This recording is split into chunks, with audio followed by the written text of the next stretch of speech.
Hello ಸ್ನೇಹಿತರೆ, ಈ ಒಂದು ವಿಡಿಯೋದಲ್ಲಿ ನಾನು ನಿಮ್ಮ ಜೊತೆಗೆ ಹಲಸಿನಕಾಯಿ ಚಿಪ್ಸನ್ನು ಹೇಗೆ ಮಾಡೋದು ಅದನ್ನು ಶೇರ್ ಮಾಡ್ಕೊತಾ ಇದ್ದೀನಿ.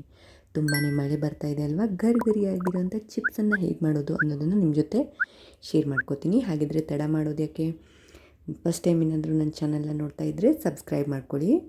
ನೋಡಿ, ಹಲಸಿನಕಾಯಿನಲ್ಲಿ ಬೆಳೆದಿರೋದನ್ನು ನೋಡೋದಕ್ಕೆ 2-3 ಟೈಪ್ ಇರುತ್ತೆ.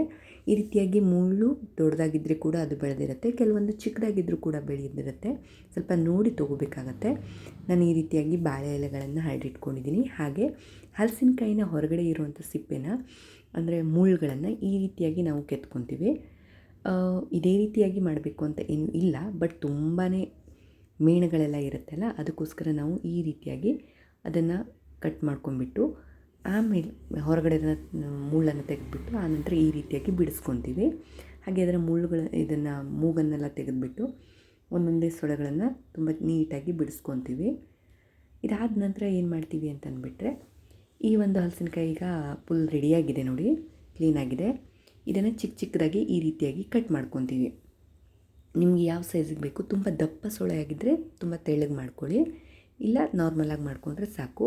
ಹಾಗೆ ನಾನಿಲ್ಲಿ ಉಪ್ಪು ಮತ್ತು ಖಾರ ಪೌಡರು ಹಾಗೆ ಸ್ವಲ್ಪ ಮಸಾಲೆ ಪೌಡರ್ನ ಸೇರಿಸಿ ಈ ಒಂದು ಇದನ್ನು ರೆಡಿ ಮಾಡಿ ಇಟ್ಕೊಂಡಿದ್ದೀನಿ. ಹಾಗೆ ಎಣ್ಣೆನ ಬಿಸಿ ಮಾಡಿಕ್ಕೆ ಕೂಡ ಇಟ್ಕೊಂಡಿದ್ದೀನಿ ನೋಡಿ. ಎಣ್ಣೆ ಬಿಸಿ ಆಗ್ತಿದ್ದ ಹಾಗೆ ಈ ಹಲಸಿನಕಾಯಿ ನಾವು ಕಟ್ ಮಾಡ್ಕೊಂಡಿದ್ದೀವಲ್ಲ, ಅದನ್ನು ನಾವು ಇದಕ್ಕೆ ಹಾಕಬೇಕಾಗತ್ತೆ. ಈ ರೀತಿಯಾಗಿ ಹಾಕಬೇಕಾದ್ರೆ ಸ್ವಲ್ಪ ಹುಷಾರಾಗಿ ಹಾಕಿ, ಯಾಕೆಂದರೆ ಮೇಲೆ ಬರುವಂಥ ಸಂಭವಗಳು ಜಾಸ್ತಿ ಇರುತ್ತೆ, ಹಸಿ ಇರುತ್ತೆ ಅಲ್ವಾ, ಅದಕ್ಕೋಸ್ಕರ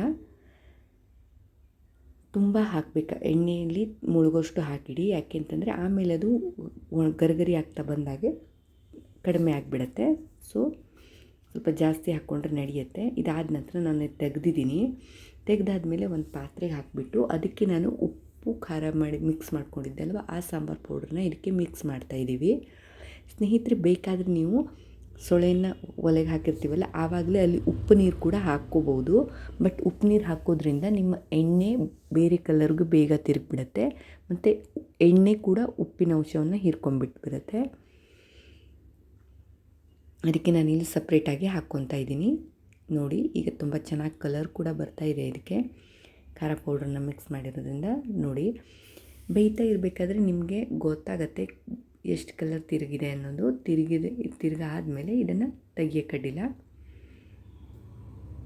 ಸ್ವಲ್ಪ ಕೆಳಗಡೆ ಬಂದಮೇಲೆ ಕೂಡ ಕಲರ್ ಚೇಂಜ್ ಆಗುತ್ತೆ. ಎಣ್ಣೆಯಿಂದ ಹೊರಗಡೆ ಬಂದಮೇಲೆ ಕೂಡ ಎಣ್ಣೆ ಅಷ್ಟೊಂದೇನು ಕುಡಿಯೋದಿಲ್ಲ.